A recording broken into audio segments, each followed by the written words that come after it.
खबर देंगे आपको लाहौर से, जहां पर एयरपोर्ट पर धुंध और स्मोक के बायस फ़ज़ाई ऑपरेशन मुतासर हो गया। मुतादिद परवाजें मनसूख और ताख़ीर का शिकार है। इस्तांबुल से लाहौर आने वाली परवाज TK 714 8 घंटे ताख़ीर का सामना है, जबकि रियाद से आने वाली परवाज XY 317 भी 8 घंटे ताख़ीर का शिकार है। दुबई और को भी रोक दिया गया है। अहम अपडेट आपको दे रहे हैं लाहौर से, जहाँ पर एयरपोर्ट पर धुंध और स्मोक के बायस फ़ज़ाई ऑपरेशन मुतासर हुआ है। खबर की तफसीलात बताएंगे नुमाइंदा बोल न्यूज़ महाविश सुहेल हमारे साथ मौजूद हैं। जी महाविश।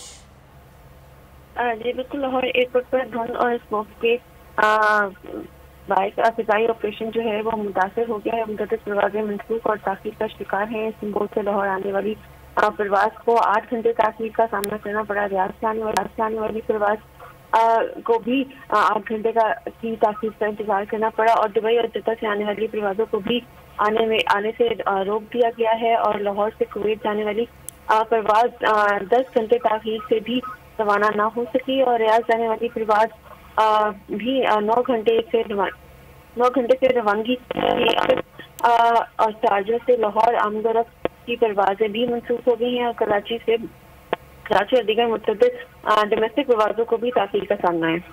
बहुत शुक्रिया महाविश सुहेल अपडेट करने के लिए। सब्सक्राइब करें और बेल दबाएं ताकि कोई खबर रह न जाए।